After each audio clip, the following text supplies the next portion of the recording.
Olá, gente, tudo bem? Para aquelas pessoas que ainda não me conhecem e estão assistindo pela primeira vez os meus vídeos, meu nome é Erika Fujita, sou engenheira agrônoma, trabalho com assistência técnica para pequenos e médios produtores no cultivo de frutas ou hortaliças. Hoje eu vim trazer um tema que é interessante, só que é um pouco diferente do que aqueles vídeos que vocês estão acostumados a assistir.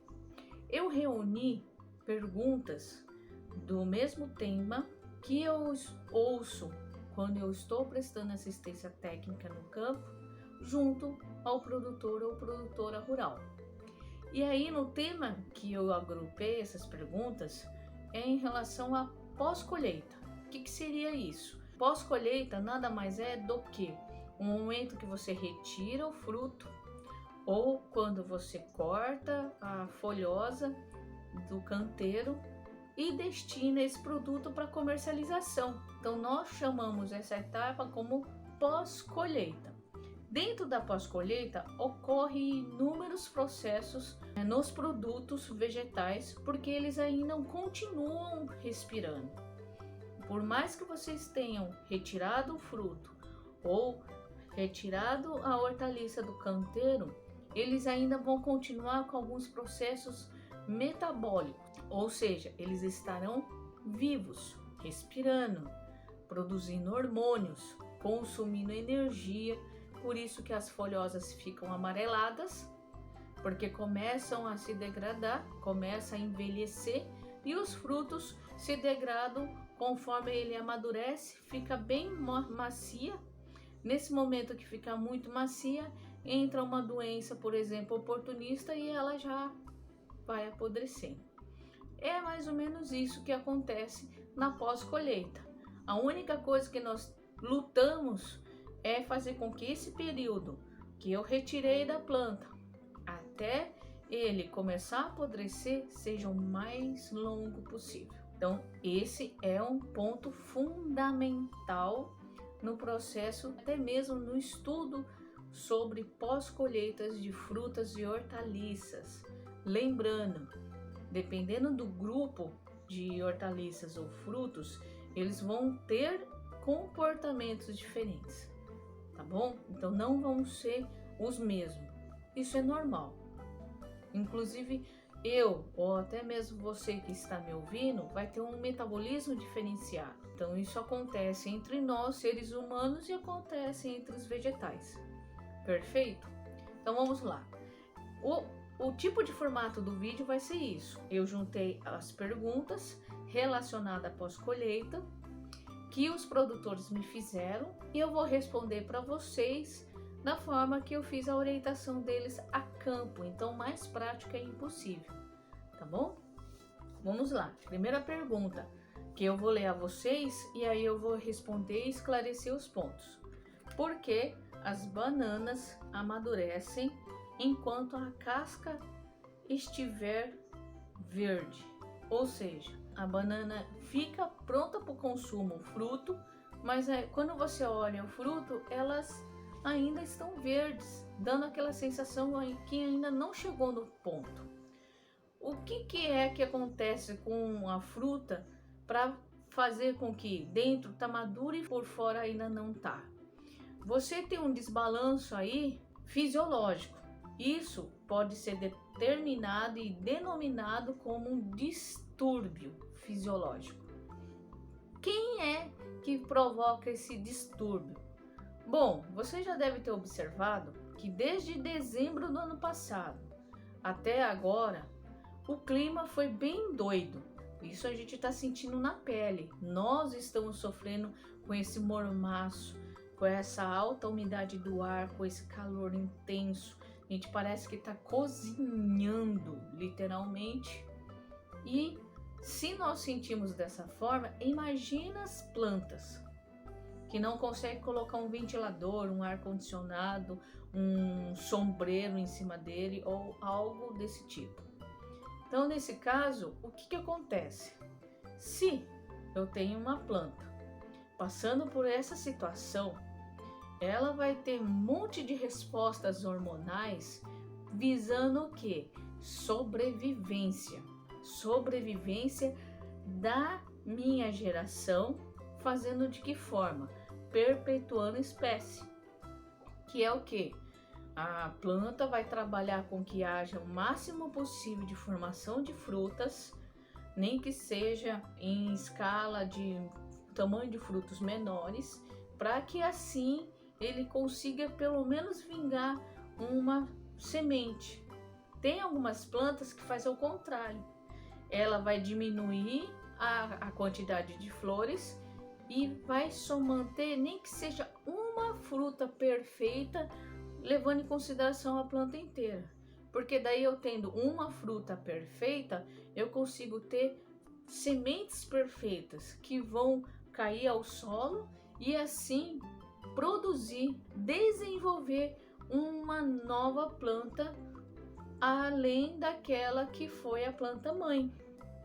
Então a planta, ela acha que vou morrer. Eu vou morrer, tá quente, tá cozinhando, o sol tá demais, eu tô derretendo, eu tô me queimando toda, minhas folhinhas estão sofrendo.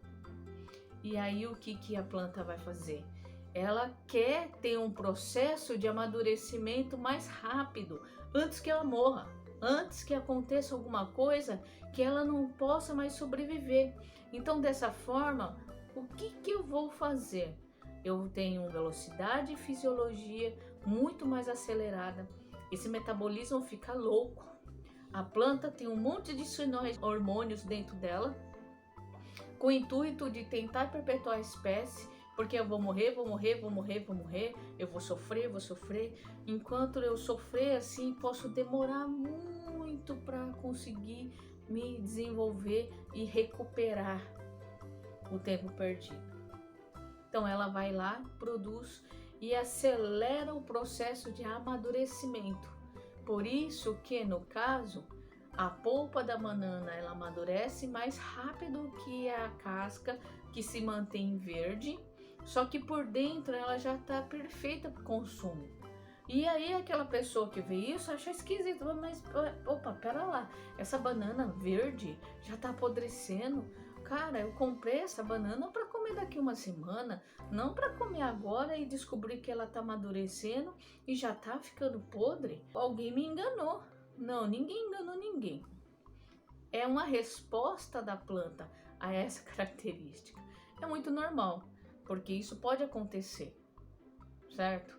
Mesmo porque esse clima muito maluco acaba ocasionando essas reviravoltas. E a gente muitas vezes vai observar comportamento das plantas diferente do que um clima habitual. Por exemplo, agora pode até chover demais, só que tem uma intensidade de radiação solar tão forte que tudo que acaba chovendo ela evapora.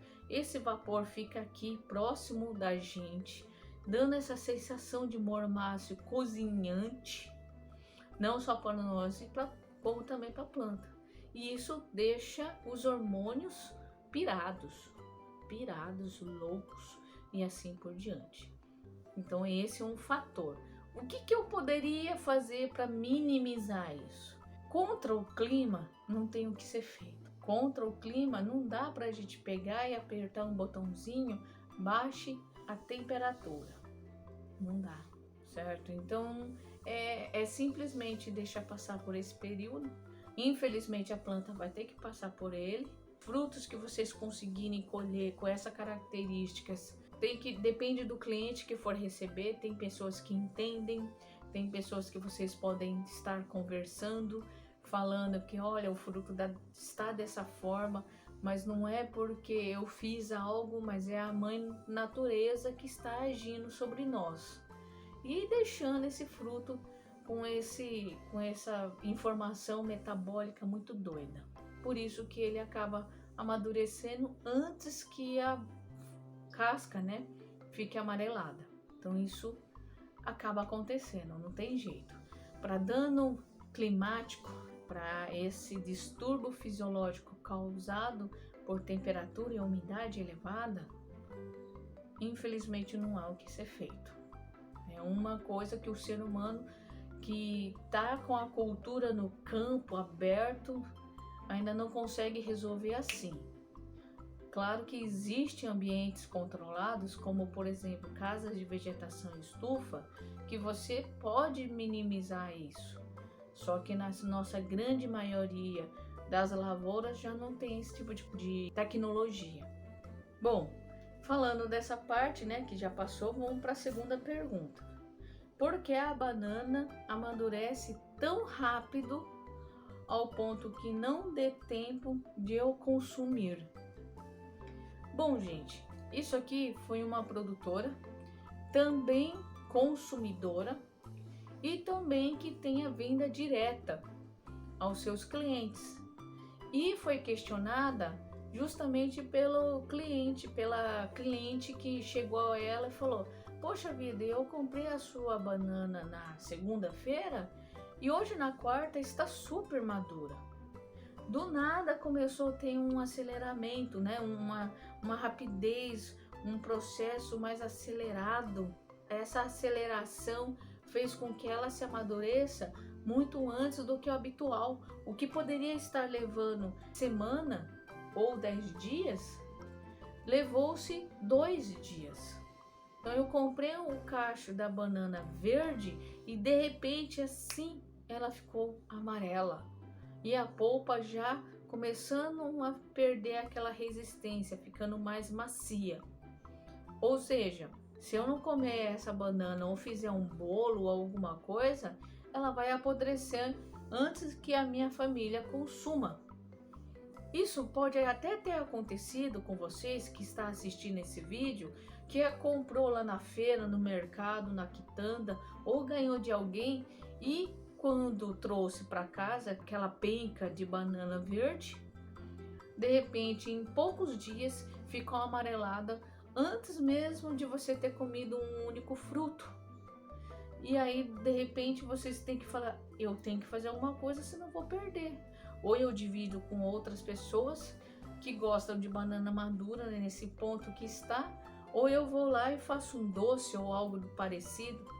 O que eu devo fazer? Como que eu vou fazer para que isso seja evitável?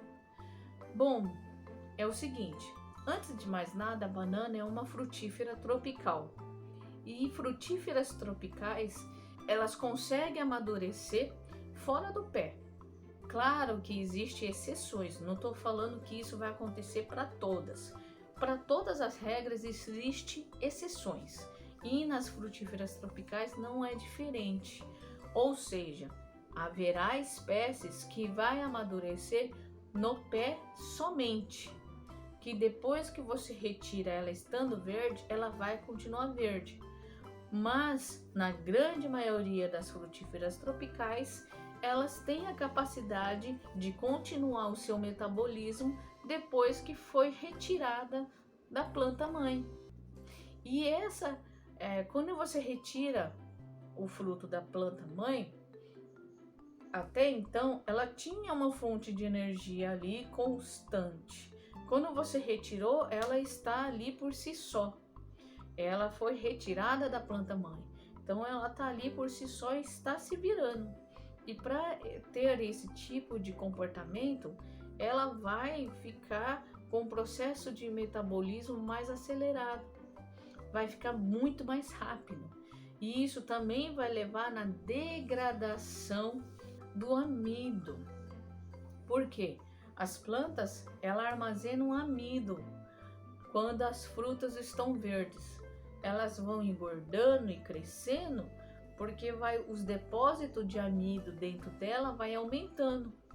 No caso da banana, começam os dedinhos bem fininho, mirradinho, e com o tempo vocês vão observar que o dedinho alonga e engorda. Nada mais é para armazenar amido. Só que quem é que vai disseminar essas sementes? Comedores de amido ou comedores de frutas maduras? Nada mais é do que aqueles que vão consumir esse fruto com um gostinho delicioso. Ou seja, a mãe natureza fez as frutas apetitosas para atrair vetores que consomem ela com a semente e vão distribuindo as suas sementes por aí afora por onde eles passarem. Com a banana não é diferente, é que nós melhoramos a planta para que a semente diminuísse mais ainda o tamanho, ao ponto de só se formar aqueles pontinhos pretos que, em sua grande maioria, não tem capacidade de formar uma outra planta. E dessa forma, o que acontece? Tenho frutos com mais polpa, que é o que nos interessa. Aquela banana que tem frutos grande, mas cheio de semente, eu vou ter uma baixa quantidade de polpa. Então, os pesquisadores que trabalham com melhoramento vegetal foram observando bananas com menos caroço para que eles possam ter o que? Mais polpa, certo? Muito mais polpa. Bom, vamos voltar lá no quesito do amadurecimento. Esse amadurecimento acontece porque assim, já retirando a fruta da planta mãe, ele já vai acelerar o processo de amadurecimento. Com a temperatura elevada que está fazendo esses últimos dias, meses, né? Últimos dias, semanas, meses, vai fazer com que isso se torne muito mais rápido. Ou seja, eu vou reduzir o tempo ainda de prateleira, fazendo com que esse fruto tenha que ser consumido no menor tempo possível. Só que para quem vende e para quem compra, isso não é legal. Porque para quem vende, no caso, vamos supor, eu vendo uma banana. Se eu tiver 2, 3 dias a mais para eu conseguir encaixar minha banana no mercado, eu me dou bem. Agora, se eu tenho que encaixar minha banana de mercado amanhã e ninguém quiser ela, eu perco. Vou ter que jogar a banana madura porque ninguém quer. Já quem compra, eu não, por exemplo, vamos supor, eu moro sozinha. Compro uma penca de banana. Só que daí em 2 dias ela amadurece. O que eu vou fazer com tudo aquilo? Vai fazer com que eu seja forçada a preparar um doce, congelar, sei lá, fazer alguma coisa. Mas eu não vou consumir ela assim, porque eu não vou ter tempo. Então não é interessante. Então, lembra que eu falei que se o metabolismo aumenta rapidamente por causa da temperatura, o que eu posso estar fazendo? Deixando esse produto, esse fruto em locais frescos. Não precisa ser dentro da geladeira, mesmo porque não tem como. Ah, Érica, mas por quê? Gente, é o seguinte, quando você coloca uma banana na geladeira, ela fica preta. Sempre tem alguém que me conhece, eu conheço, que já fizeram isso. Aí o que acontece, vocês vão achar que ela apodreceu, mas não, ela ficou preta porque ela sofreu um distúrbio fisiológico na casca por causa do frio, que nós chamamos assim, um apelido de chilling. Então esse chilling, ele vai causar esse escurecimento da casca, dando a sensação que a banana apodreceu e não dá mais para comer. Mas pelo contrário, se você colocou ontem e aí hoje ou amanhã escureceu, significa que houve o quê? Somente o distúrbio pelo frio na casca apenas. Mas a polpa diminuiu a sua taxa metabólica, fazendo com que ela dure mais dentro da geladeira. Só que nós não podemos vender banana com casca preta. O que queremos fazer? Reduzir sim a temperatura ambiente para um fator mais fresco. Não precisa ser necessariamente reduzir a temperatura para a temperatura de geladeira. Entenderam? Então dessa forma eu consigo manter uma velocidade do metabolismo em vez de alta demais, diminuir ela um pouco e assim eu ter possibilidade de comer esse fruto por mais tempo. Outra coisa que vocês podem fazer é que os dedos da banana são assim, né? Uma sobreposta à outra, dessa forma. Vocês concordam comigo que se eu te deixar ela muito próxima da outra, eu vou ter uma concentração de emissões de gases que o próprio fruto faz. Um dos hormônios muito importante para o amadurecimento dos frutos da banana, não só elas como a maioria das frutas, é o etileno. Esse etileno, eles vão se concentrar em todas essas regiões entre os dedos aqui e entre os que está embaixo. Se eu tenho essa concentração de gás que favorece o amadurecimento, com certeza esses dedos de banana na minha penca vai amadurecer rapidinho também. Então o que eu sugiro a vocês? Pegue esses dedinhos aqui da banana e destaque. Mas destaque a banana, por exemplo, vamos supor que esse dedo aqui é o dedo da fruta. Então essa inserção aqui é o que liga o dedo da fruta naquela haste, né? Aquele pedúnculo da penca. Se eu retirar daqui, ele vai ficar com a pontinha exposta da polpa. Se eu deixar a ponta da polpa exposta, porque eu deixei uma parte da casca ali, vai entrar doença e eu vou perder esse fruto por podridão. E não é o que eu quero. Então vocês têm que destacar esse dedo com a parte do pedúnculo também, que é aquele cabinho. Isso que aquelas pessoas chamam de cabinho, que é onde, por exemplo, você tem o dedo da banana, você puxa o cabinho e abre e descasca. Então deixa o cabinho, porque daí na pontinha do cabinho ela vai se destacar. Você separa todos aqueles dedos que estavam juntos, eles serão separados uma distância maior. Então você pode distribuir elas sobre a mesa, sobre alguma superfície que vocês estão ali na cozinha, no refeitório, em algum lugar, evitando a sobreposição dos frutos para não concentrar esse gás. Aí vocês conseguem ganhar 1, 2 dias ou até 3 dias até que ela realmente comece a amadurecer ao ponto que vocês têm que correr para comer. Tá? Então isso é uma dica, mas mantenham o cabinho. Tem algumas vezes, quando eu morava sozinha, eu pegava ou filme PVC, colocava nessa pontinha do cabinho ou alumínio. Se eu envolver a pontinha do cabinho com alumínio ou com PVC, eu vou fechar, evitando o que? A desidratação e a entrada de doença.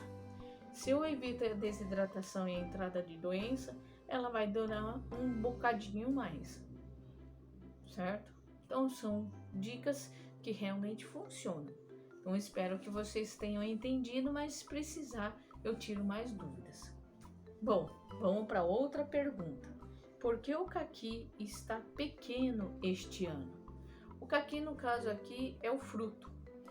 E isso você já deve ter observado em algumas regiões do nosso país, na qual tenha a produção de caqui, que houve realmente essa redução. Pode ser devido a 2 fatores. O principal é porque plantas de clima temperado, elas têm, algumas espécies têm alguns comportamentos diferentes. No caso do clima temperado, ela consegue manter a sua produção em número que o ano anterior. Mas devido à exaustão que essa planta passou, a geada, principalmente seca severa, um final do ano quente para burro e muito úmido, formando aquele mormaço. Se nós ficamos desconfortáveis em ambientes com essa condição, imagina as plantinhas que não conseguem sair dali. Então é bem sério isso. E aí as frutas acabam tendo menor tamanho porque a planta teve que usar uma parte dessa energia que poderia fazer com que elas aumentassem de tamanho para se proteger do calor, para compensar aquele calorão, para compensar aquele mormaço, para compensar o aumento de doença, juntando temperatura com umidade alta, para compensar aquela falta de água na qual ela ficou sem hidratação adequada. Ela não morreu, a planta se manteve, mas ela sofreu. E de alguma forma isso afetou a produção. Não tem jeito. É a mesma coisa vocês trabalharem cansado. Se eu trabalho cansada, não tendo uma noite de descanso, da melhor forma que eu consiga, vai, ter um pouco de paz, sossego, sem ter muito estresse, coisa na cabeça, nós não somos produtivos. O meu tic-tac tem um problema gigantesco de comunicação quando eu não tenho um pouquinho de aquele deixar o offline, de desligar. Aí começo a ter problema de memória, não consigo produzir bem, e eu acho que a maioria das pessoas são assim também, não é verdade? Na planta não é diferente. Aí o que aconteceu com o caqui? Os frutos ficaram pequenininhos. Eles têm o mesmo comportamento, eles amadurecem, o sabor não mudou muito. Mesmo pequeno, mantém o sabor. Só que o que não tem é tamanho. Então isso acaba afetando sim, não tem como. Outro ponto é que existem algumas plantas que quando passam por esses momentos difíceis de temperatura, como eu falei, elas abortam as flores, consequentemente diminui a produtividade para manter pelo menos alguns frutos perfeitos. E aí esses poucos frutos perfeitos vão perpetuar a espécie. Só que tem algumas outras que continuam com essa produção e aí ela não tem peso, rendimento e sim números. Então eu tenho números de fruto, só com peso menor. Pode acontecer porque são comportamentos relacionados ao clima. Porque muitas pessoas falam para mim, Érica, o que mudou? Ai, aqui estava assim, assim, assado. Será que só a temperatura e a umidade do ar fez isso com o meu pé de caqui? Poxa vida, agora eu vou ter poucos frutos, só que eles estão menores. E aí? Ah, mas tem alguns maiores. Tudo bem, gente. Só que é um acontecimento. Não tem jeito. Poderia ter diminuído esse tipo de ocorrência se houvesse uma irrigação, poderia ser utilizado adubações? Poderia sim. Ela melhora? Melhora, com certeza. Por que não? Só que não vai evitar. Vai ainda haver uma certa porcentagem de frutos com esse tamanho. Então não é assim uma coisa que vocês têm que se martirizar. Não foi erro de ninguém. Foi um acontecimento do clima. Foi algo que aconteceu ali no São Pedro, junto com o Cosmo, com os astros e assim vai, tá bom? Então esses acontecimentos de que eu vejo, vou em feira, por exemplo, passo nas bancas, aqueles caqui assim, ó, menor que um tomate, pequenos. Para você fazer uma bandeja precisa de muitos. Do que antes só precisava de poucos frutos, hoje precisa de muitos. E o preço não tá aquela coisa também. O preço tá caro, tá bem caro. Então assim, dá assusta de te ver frutos pequenos caros. Isso assusta. Mas, infelizmente, o clima afetou isso também. Principalmente a falta de água. Entre final do ano e esse início do ano no nosso país, teve regiões que choveu muito. Só que em contrapartida teve muitas regiões que choveu pouquíssimo. Isso acaba afetando também. Então, gente, eu quero que vocês entendam que muitas vezes nós não damos conta em tentar evitar certos efeitos, que no caso seria do clima, tá bom? Falando do caqui, houve uma outra pergunta. Me perguntaram como fazer para tirar aquela astringência, aquele amarrado que dá na boca quando eu como um caqui. Ah, mas eu não ligo, eu gosto, mas tem muita gente que não gosta disso. E para o produtor que vai comercializar essa produção na feira ou em algum outro lugar, isso pode atrapalhar, porque daí o que acontece? O consumidor vai achar, poxa, o caqui de fulano não é legal, eu não gostei, não vou comprar mais lá não. Só que o ciclano, ele vem um caqui muito bom, é docinho, docinho, docinho, docinho. Não é isso? Então acaba manchando a sua reputação, nesse caso. E aí o que acontece? O que nós devemos fazer então? Tem formas hoje mais simples e econômica para vocês conseguirem uniformizar o amadurecimento do caqui. Pensem bem, as flores não se polinizam no mesmo tempo, elas não são formadas no mesmo tempo, os frutos não crescem no mesmo tempo. Numa planta você vai ver vários estágios de frutos, e até mesmo aqueles que vocês vão colher com colorações semelhantes, tem uns que vai ser mais rápido, outro mais demorado para amadurecer. E isso faz com que dentro de uma bacia de caqui tenha frutos muito doces, como também tenha fruto muito marrento, que pega na boca, aquele fel, que é um nome mais técnico, a distringência. Porque quando a gente morde ele, parece que tem um negócio ali pegando na boca. Para evitar isso é muito simples. Por exemplo, vamos supor, se a cada dia você escolhe algumas caixas de caqui, ao invés de deixar empilhado nas caixas, tentem encontrar locais na qual vocês deixem eles distribuídos em montes, pequenos montes, só que com passagem de ar. Por quê? O álcool etílico, que é esse álcool 70 que a gente usa para Covid muito, por sinal, e a minha mão até fica meio seca por causa de tanto usar álcool em gel, mas se vocês pegarem o álcool 70, gel ou líquido, e o vinagre de qualquer um, vinagre de maçã, vinho tinto, qualquer um que vocês encontrarem, de álcool, enfim, pode ser até o mais barato, mas todos têm ácido acético. O álcool etílico e o ácido acético, ele vai ajudar no aceleramento do amadurecimento de forma uniforme. Mas como que eu faço?